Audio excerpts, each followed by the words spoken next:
Polity के इस खंड में विगत कक्षा में अनुच्छेद 15 तक कंप्लीट किया था। आज अनुच्छेद 15 से आगे की चर्चा हम आप सबके साथ करेंगे। अनुच्छेद 16 एक ऐसा अनुच्छेद है जो भारत के संविधान में, भारत के समाज में एक ऐसी लाइन या ऐसी रेखा खींचती है जिसमें लोगों को धनोपार्जन के समान अवसर देने की बात है। जैसे अनुच्छेद 16 में जो बातें रेखांकित हैं वह कह रही हैं कि लोक नियोजन में अवसर की समता। लोक नियोजन का मतलब होता है सरकारी नौकरियों में आपको समान अपॉर्चुनिटी मिलेगी। कहने का यहाँ अर्थ यह है कि राज्य किसी भी व्यक्ति के साथ, किसी भी नागरिक के साथ जाति, धर्म, लिंग, संप्रदाय, मूल वंश, जन्म स्थान और निवास स्थान, ये बड़ा इंपॉर्टेंट है। यहाँ निवास स्थान के आधार पर भेदभाव नहीं करेगा। कहने का क्लियर अर्थ है यहाँ कि राज्य को यह स्वतंत्रता है कि भाई वह सरकारी नौकरियां लोगों को दे। यह लोगों का अधिकार भी है कि राज्य से वो नौकरियां प्राप्त करें, परंतु राज्य जब नौकरी दे रहा है किसी को तो राज्य इस बात को ध्यान में रखे, इस बात को वह मद्देनजर रखते हुए अपने उस नियुक्ति की प्रक्रिया का पालन करे कि भाई किसी भी व्यक्ति के साथ जाति के आधार पर, धर्म के आधार पर, लिंग के आधार पर, संप्रदाय और मूल वंश के आधार पर, जन्म स्थान के आधार पर या निवास स्थान के आधार पर भेदभाव न हो। जाति जानते हैं, धर्म जानते हैं, लिंग जानते हैं। मूल वंश का मतलब होता है आप जिस वंश में जन्म लिए हैं। आप वंश सब लोग जानता है, ओरिजिन जिसको कहते हो आप, है ना। और एक दूसरा इसमें शब्द जो है वो जन्म स्थान, जो जन्म स्थान तो आर्टिकल 15 के अंतर्गत भी समाहित था, लेकिन ये 15 में नहीं था। इसलिए यहाँ निवास स्थान के आधार पर भी भेदभाव करने की मनाही है। अर्थात ये है कि राज्य किसी भी व्यक्ति को ये नहीं कह सकता कि आप अमुक जगह के वासी हो इसलिए हमारे जगह पे आपको नौकरी नहीं मिलेगी, है ना। अब जैसे मान लीजिए कि आप सब लोग बिहार के रहने वाले हैं, है ना, और आप सब लोग फॉर्म भरते हो। कोई मध्य प्रदेश पीसीएस का फॉर्म भरता है, कोई उत्तर प्रदेश पीसीएस का फॉर्म भरता है, इस तरह से एक्सेट्रा तुम कई राज्यों का फॉर्म फिलअप करते हो और वहां सफल होते हो, जाके वहां नौकरी करते हो। तो अगर निवास स्थान के आधार पे भेदभाव किया जाता तो फिर यहाँ के लोगों को वहां नौकरी करने का अवसर जो है वह नहीं मिल पाता, नौकरी करने की अपॉर्चुनिटी नहीं मिल पाती, है ना। लेकिन यदि मान लीजिए कि किसी राज्य को ऐसा करना है कि भाई वह अपने निवास स्थान को शर्त बनाना चाहता है अपने यहाँ के नौकरियों में, तो राज्य अगर चाहता है तो राज्य इस संबंध में कानून नहीं बना सकता है। अगर किसी राज्य में निवास स्थान को नौकरियों के लिए शर्त बनाना है तो इसके लिए संसद कानून बनाएगी, राज्य विधायिका को इसके लिए कानून बनाने का अधिकार प्राप्त नहीं है। तो ये ध्यान रखिएगा कि यदि किसी राज्य में नौकरियों को निवास स्थान को शर्त बनाना है तो उसके लिए संसद कानून बनाती है, राज्य विधायिका को कानून बनाने का अधिकार प्राप्त नहीं है। तो इस प्रकार ये लोक नियोजन में अवसर की समानता की चर्चा यहाँ की गई है। जैसे ये अनुच्छेद 16(1) की बातें हैं और ये अनुच्छेद 16(2) की बातें हैं, है ना। अनुच्छेद 16(1) में वही समानता की उल्लेख किया गया है और 16(2) में उन आधारों की चर्चा की गई है जिन आधारों पर विभेद को नकारा जाता है, विभेद को निषिद्ध किया जाता है कि राज्य इन आधारों पे किसी व्यक्ति को नौकरी देने से मना नहीं कर सकता है ना। चलिए, इस प्रकार सब लोगों को नौकरियों में समान अवसर देकर, सब लोगों को नौकरियों में इक्वल अपॉर्चुनिटी प्रोवाइड करके इस बात के तरफ इशारा किया जा रहा है कि प्रस्तावना में जो आर्थिक न्याय की अवधारणा है उस अवधारणा को हम कैसे प्राप्त करें, उस अवधारणा को हम कैसे अचीव करें। और यह आर्थिक न्याय के तरफ ही बढ़ाया गया एक कदम है जो समाज में सभी लोगों को धनोपार्जन के, सभी लोगों को उपार्जन की एक समान अपॉर्चुनिटी देने की वकालत करता है।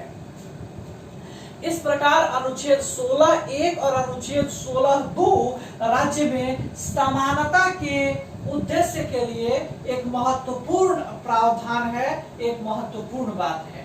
चलिए, इसके बाद अनुच्छेद 16(3) होता है एक, है ना।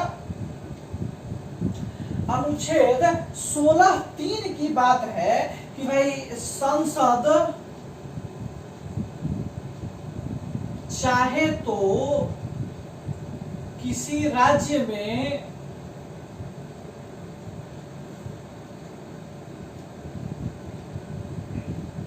निवास स्थान को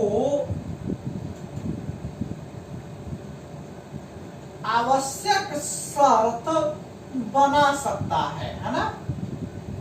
अभी मैंने इस बात की चर्चा की कि अनुच्छेद 16(2) क्या कहता है कि कोई भी राज्य जो है वह निवास स्थान के आधार पर किसी को नौकरी देने से मना नहीं कर सकता है ना। उसको नौकरी देना ही होगा। लेकिन यदि किसी राज्य में निवास स्थान को आवश्यक शर्त बनाना है कि भाई नौकरी प्राप्त करने के लिए उसी राज्य का वासी होना जरूरी है, जब ये शर्त बनाया जाता है किसी राज्य में तो ये बनाने का अधिकार संसद को है। वह राज्य की सरकार ऐसा कुछ भी नहीं कर सकती है ना। चलिए, ये अनुच्छेद 16(3) हुआ जो इसकी चर्चा मैंने आपके साथ की। अब आइए अनुच्छेद 16(4)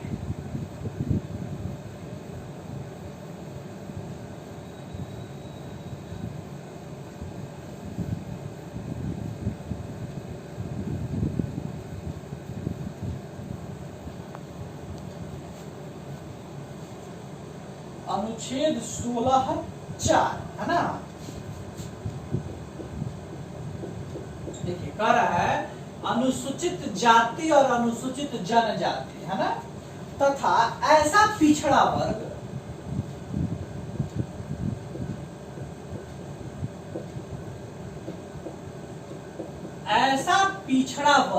जिसका राज्य की सेवा में पर्याप्त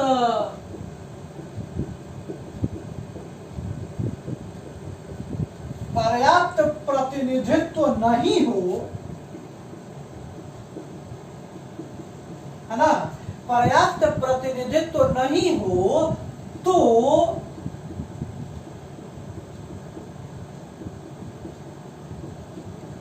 उसे आरक्षण किया जा सकेगा। बड़ी महत्वपूर्ण बात है ये। अनुच्छेद 16(4) कह रहा है कि अनुसूचित जाति और जनजाति और ऐसा पिछड़ा वर्ग है ना, ऐसा बैकवर्ड क्लास जो राज्य की सेवा में उचित प्रतिनिधित्व तो नहीं दे रहा है ना, जिसका राज्य की सर्विस में एप्रोप्रिएट रिप्रेजेंटेशन नहीं है अकॉर्डिंग टू पॉपुलेशन, है ना, यानी उसकी जनसंख्या के अनुपात में यदि उसका रिप्रेजेंटेशन नहीं है तो उसे उस रिप्रेजेंटेशन को बढ़ाने के लिए हम रिजर्वेशन दे सकते हैं, आरक्षण दे सकते हैं। किसको? इस वर्ग को, है ना, जिसका रिप्रेजेंटेशन सरकारी नौकरियों में नहीं है। अब ये आरक्षण की जब व्यवस्था आई तो देखिए भारत में 22.5% का आरक्षण जो है ये पहले से मौजूद था, है ना। 22.5% का आरक्षण पहले से मौजूद था। किस वर्ग को? अनुसूचित जाति और अनुसूचित जनजाति को, है ना। तो 22.5% ये आरक्षण था। जब संविधान बना तो ये मिल गया आरक्षण उसी समय। हालांकि आप जानते हो कि संविधान सभा में भी इस आरक्षण के मुद्दे को लेकर बहुत विवाद हुआ था और स्वयं डॉक्टर भीमराव अंबेडकर इस आरक्षण के खिलाफ थे, लेकिन तमाम अन्य लोगों के प्रयास से और संविधान सभा की बहसों के बाद 10 वर्ष के लिए इनको रिजर्वेशन दिया गया। हालांकि उस रिजर्वेशन को लगातार बढ़ाया जाता रहा है और आज न केवल रिजर्वेशन की समयावधि बढ़ी है बल्कि रिजर्वेशन का आकार भी बढ़ा है ना। आज रिजर्वेशन की जो प्रतिशत है उसमें भी आमूलचूल बदलाव आया है। खैर वो एक अलग इश्यूज है, उस पर अलग कभी बात किया जा सकता है, लेकिन पहले यहाँ का संदर्भ समझ लीजिए। तो 22.5% का आरक्षण जो अनुसूचित जाति और जनजातियों को प्राप्त था, इसके बाद आप देखिए कि 1953 में एक आयोग बना। अब चूंकि अनुसूचित जाति और जनजाति को तो प्राप्त था ही, है ना, तो 1953 में एक आयोग बना और यह आयोग था प्रथम पिछड़ा वर्ग आयोग, है ना। फर्स्ट बैकवर्ड क्लास कमीशन जो है वो इस समय गठित किया गया था और इसके अध्यक्ष थे काका साहब कालेलकर। बीपीएससी प्रीलिम्स का पूछा हुआ क्वेश्चन है ये, शायद 64वीं में पूछा गया था ये, है ना। ये पूछा हुआ क्वेश्चन है काका साहब कालेलकर, प्रथम पिछड़ा वर्ग आयोग के अध्यक्ष, है ना। तो काका साहब कालेलकर की अध्यक्षता में जो आयोग बना, इनको यह जिम्मेदारी दी गई, है ना, इनको यह कहा गया एग्जामिन करने के लिए कि भाई आप एग्जामिन करिए कि इस देश में बैकवर्ड क्लास यानी पिछड़े वर्ग की जो स्थिति है, पिछड़े वर्ग की जो संख्या है वह कितनी है और उसका सरकारी नौकरियों में उसकी जनसंख्या के अनुपात में रिप्रेजेंटेशन है भी अथवा नहीं, और अगर नहीं है तो उसके सुधार के क्या उपाय किए जा सकते हैं, उसके सुधार के क्या मार्ग ढूंढे जा सकते हैं, है ना। काका साहब कालेलकर ने जब इस बात का एग्जामिन किया तो उन्होंने पाया कि भाई कुल आबादी की 52% आबादी जो है वो ओबीसी वर्ग है, यानी कुल जनसंख्या की 52%, और जितनी इसकी जनसंख्या है उस अनुपात में इसको सरकारी नौकरी नहीं मिली है। फलतः इन्होंने इसको 27% रिजर्वेशन देने की बात कही, रिजर्वेशन की चर्चा की। जब काका साहब कालेलकर की रिपोर्ट आ गई तो उस समय स्वयं पंडित नेहरू इस देश के प्रधानमंत्री थे और जब ये रिपोर्ट आई तो पंडित नेहरू की अध्यक्षता वाली जो मंत्रिपरिषद कार्य कर रही थी उसने उस पर बहुत ध्यान उस समय दिया भी। चलते ही रहा वैसे ही व्यवस्था, उस समय रिजर्वेशन जैसी कुछ बात हुई नहीं, रिजर्वेशन दिया नहीं गया। आगे जब बढ़ते हैं आप तो एक समय आता है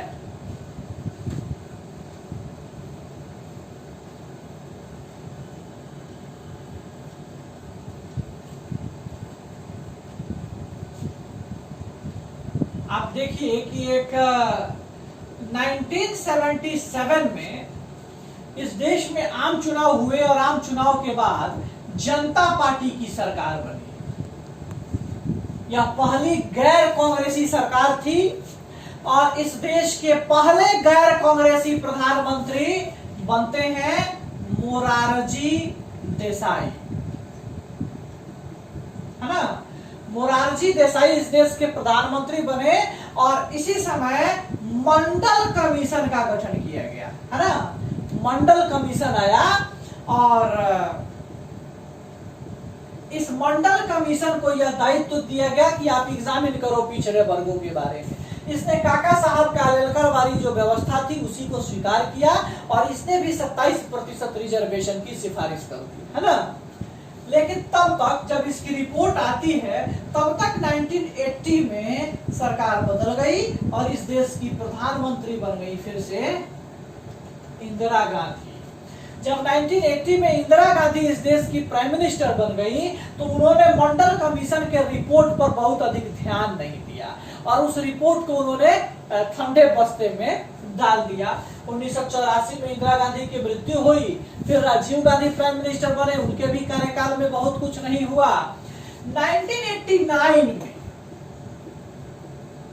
इस देश के प्रधानमंत्री बनते हैं वीपी सिंह, विश्वनाथ प्रताप सिंह। और विश्वनाथ प्रताप सिंह को लगा कि भाई ये मंडल कमीशन का रिपोर्ट है कि 27% रिजर्वेशन दे दिया जाए, यदि हम ये रिजर्वेशन दे देते हैं तो ये 52% जो आबादी है इसका समर्थन हमें मिलेगा और आजीवन प्रधानमंत्री बने रहेंगे, है ना। तो एक लालच था उनके मन में और उन्होंने इम्प्लीमेंट कर दिया। कमजोर सरकार थी लेकिन इसके बावजूद भी उन्होंने मंडल कमीशन की रिपोर्ट को लागू किया और मंडल कमीशन की रिपोर्ट को जब लागू किया गया तो ओबीसी वर्ग को 27% रिजर्वेशन की घोषणा कर दी गई, है ना। 27% रिजर्वेशन की बात कह दी गई और उसे 27% रिजर्वेशन मिल गया। अब यहाँ बड़ा महत्वपूर्ण बात है, अब देखो 22.5% पहले से था, जो था किसको, अनुसूचित जाति और जनजाति। अब अगर दोनों को जोड़ते हो तो कितना होता है ना,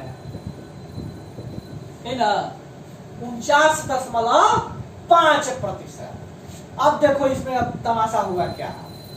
अब जब ये उस 49.5% की स्थिति में जब रिजर्वेशन हमारा पहुंच गया तो एक केस होता है सुप्रीम कोर्ट में, एक मामला जाता है। हालांकि उस मामला जाने के पहले एक चीज और है, उसको भी पहले जाने।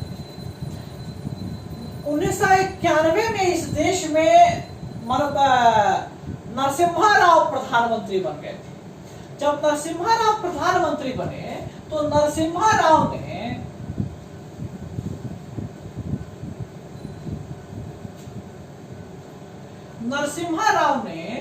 गरीब सवर्ण को, बात को समझिएगा, गरीब सवर्ण को 10% रिजर्वेशन दे दिया। गरीब सवर्ण अर्थात रिजर्वेशन का आधार क्या मान लिया गया, आर्थिक। इसके पहले रिजर्वेशन किस आधार पे मिल रहा था, जातिगत आधार पे। यहाँ रिजर्वेशन का आधार नरसिम्हा राव ने क्या बना दिया, आर्थिक। केस हुआ, जब केस हुआ सुप्रीम कोर्ट में, उस केस को कहते हैं इंदिरा साहनी केस या मंडल कमीशन केस, है ना। वह केस हुआ और उस केस में सुप्रीम कोर्ट ने निर्णय दिया, है ना। सुप्रीम कोर्ट ने क्या निर्णय दिया, सुप्रीम कोर्ट में जब ये मामला गया तो 1992 में, है ना, सुप्रीम कोर्ट ने अपना निर्णय दिया। पहला, बड़े ध्यान से सुनिएगा, पहला रिजर्वेशन 50% से एक्सीड नहीं करना चाहिए। रिजर्वेशन 50% से ज्यादा नहीं होना चाहिए। कितना हो रहा था, 49.5%। अर्थात इस व्यवस्था के अनुसार ये फिट बैठ रहा था, है ना। फलतः ये वैध हो गया, इसको वैलिडिटी मिल गई, इसको वैधता मिल गई, है ना। दूसरा निर्णय आर्थिक आधार पर आरक्षण नहीं दिया जा सकता। तो ये जो आरक्षण था क्या हो गया, खत्म। ये आरक्षण की व्यवस्था समाप्त। तीसरा निर्णय, प्रोन्नति में आरक्षण नहीं दिया जाएगा, अर्थात प्रमोशन में आरक्षण नहीं मिलेगा। सिद्धांत क्या था कि एक व्यक्ति अपने जीवन में एक ही बार आरक्षण का लाभ उठाएगा। तो यदि उसने नियुक्ति में उठा लिया है तो अब प्रोन्नति में उसको नहीं मिलेगा, है ना। इस चीज को यहां रेखांकित किया गया। सुप्रीम कोर्ट का यह निर्णय हुआ। सुप्रीम कोर्ट के इस निर्णय के बाद विधायिका भी चुप नहीं बैठने वाली थी, क्योंकि सुप्रीम कोर्ट के कुछ निर्णयों को उसको पलटना था, कुछ को उसको बदलना था, जो उसने बदला भी। क्या किया, देखिए। जब यह उपरोक्त निर्णय आया सुप्रीम कोर्ट का कि 50% से अधिक आरक्षण नहीं होगा, है ना, जब ये निर्णय आया कि भाई आर्थिक आधार पे आरक्षण नहीं दिया जा सकता, जब ये निर्णय आया कि प्रोन्नति में आरक्षण नहीं दिया जा सकता, तो अब इसके बाद 2 संविधान में संशोधन हुआ, है ना। एक तो 1995 में संशोधन होता है ना।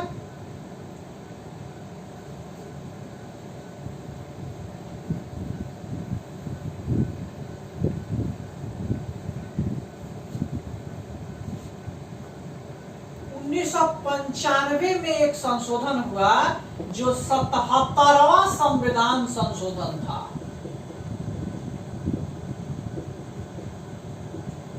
और ये 77वां संविधान संशोधन जो है, ये अनुच्छेद 16(4) को जोड़ा, है ना। 16(4) को जोड़ा और क्या कहा कि अनुसूचित जाति और अनुसूचित जनजाति को प्रोन्नति में आरक्षण दिया जा सकेगा। बदल दिया गया सुप्रीम कोर्ट के फैसले को, क्योंकि सुप्रीम कोर्ट ने क्या कहा था कि प्रोन्नति में आरक्षण नहीं मिलेगा। क्या हुआ यहाँ 16(4) का 77वां संविधान संशोधन 1995, 16(4) के तहत अनुसूचित जाति और जनजाति को प्रोन्नति में आरक्षण दिया जा सकेगा, प्रोन्नति में आरक्षण मिलेगा। और एक और संशोधन हुआ सन 2000 में, 81वां संविधान संशोधन था वो, जिसके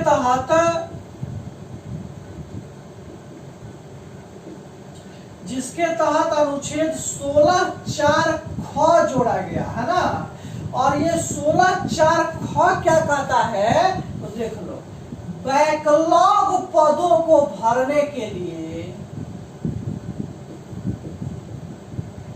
बैकलॉग पदों को भरने के लिए 50% से अधिक आरक्षण दिया जा सकेगा, है ना। बैकलॉग पद वे पद होते हैं जो साल में जितनी वैकेंसी निकलती है वो फुलफिल नहीं हो पाए, और जितनी वैकेंसी बच जाती है वो अगले साल की वैकेंसी में ऐड हो जाती है। तो अगले साल की वैकेंसी में जो ये बची हुई वैकेंसी ऐड होती है, तो ये बची हुई जो वैकेंसी होती है, पद होती है, इसी को बैकलॉग पद कहते हैं। और कह रहा है कि इन बैकलॉग पदों को भरने के लिए 50% से अधिक आरक्षण दिया जा सकेगा, 50% से अधिक आरक्षण प्रदान किया जा सकेगा। इस प्रकार आप देखिए कि सुप्रीम कोर्ट के उन निर्णयों को इसके माध्यम से पलट दिया गया और किस प्रकार भारत में आरक्षण का विस्तार हुआ, आरक्षण की सीमा जो है वह बढ़ी है। इसके बाद है अनुच्छेद 16(5).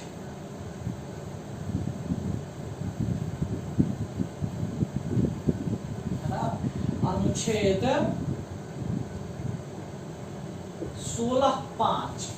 अनुच्छेद 16(5) कहता है कि यदि किसी व्यक्ति को कोई धार्मिक पद प्राप्त करना है ना,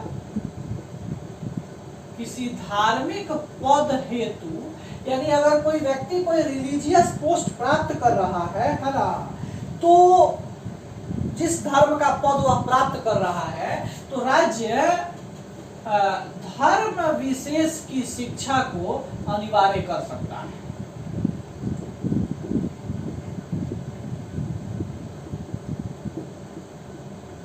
ना, यानी अगर कोई धार्मिक पद आप प्राप्त कर रहे हैं, किसी धर्म के विशेष पद पे आप जा रहे हैं, भाई उस धर्म के विषय में जानकारी भी तो होनी चाहिए। उस धर्म के विषय में आप जानिए भी तो जरूर कि वो धर्म क्या है, वह धर्म कैसे कार्य करता है, उसके रीति रिवाज क्या हैं, उसकी प्रक्रियाएं क्या हैं, है ना।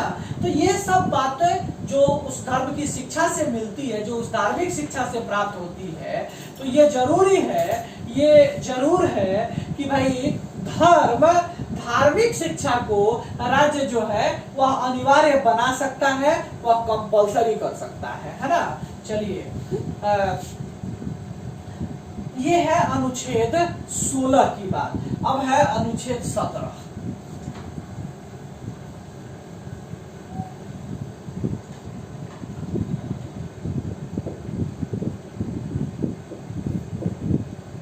अनुच्छेद 17, अस्पृश्यता का अंत, है ना। भारत की एक ऐतिहासिक समस्या थी और उसी ऐतिहासिक समस्या का निदान जो है वो इस व्यवस्था में ढूंढा गया था, वो इस व्यवस्था में सर्च किया गया था। भारत की एक ऐतिहासिक समस्या थी कि भारत एक जातिगत विभाजित समाज है। एक जातीय विभाजित समाज में की उपस्थिति यहाँ दिखाई पड़ती है। और खासकर आप जब थोड़ा इतिहास में लौटते हो तो वहां आप देखते हो कि समाज का जो एक श्रेणीक्रम विभाजन है, उसमें कई जाति धर्म के लोगों के द्वारा दूसरे जातियों के लोगों का शोषण किया जाता है। उनको तरह तरह के उनके ऊपर पाबंदियां लगाई जाती हैं। वो उनके साथ बैठ नहीं सकते, खा नहीं सकते, उनके मंदिर में पूजा नहीं कर सकते। आपको याद होगा, इसके लिए इस देश में राष्ट्रीय आंदोलन के दौरान भी कई आंदोलन चले हैं ना, जैसे मंदिर प्रवेश आंदोलन वगैरह। दक्षिण भारत में कई सारे ऐसे आंदोलन हुए हैं जो इसी समस्या के निदान के लिए हुए थे। तो ये कई तरह की समस्याएं उस समय मौजूद रही हैं, उस समय उपस्थित रही हैं। तो उसी समस्या के निदान के लिए कि भाई अस्पृश्यता, साधारण भाषा में इसको हम छुआछूत कहते हैं, इस समस्या का अंत किया जा सके, इस समस्या का समाधान किया जा सके। और ये अनुच्छेद 17 के तहत अस्पृश्यता का अंत जो है वह इसी के तहत किया जाता है, इसी के तहत उसकी उपस्थिति जो है वह दिखाई पड़ती है ना। चलिए, 1955 में इसको लेकर एक कानून बना था, जिस कानून का नाम था अस्पृश्यता उन्मूलन कानून, है ना। और हालांकि उस कानून का नाम 1976 में बदल दिया गया है और अब उस कानून का नाम है नागरिक अधिकार संरक्षण कानून। तो 1955 में अस्पृश्यता उन्मूलन कानून के स्थान पर अब 1976 से नागरिक अधिकार संरक्षण कानून जो है उसकी व्यवस्था लागू है, उसकी व्यवस्था चल रही है। चलिए, अब अनुच्छेद 18 की जो चर्चा है वो कल आपके साथ की जाएगी। कल उसकी डिस्कशन जो है वो हम लोग करेंगे। आज के लिए इतना ही।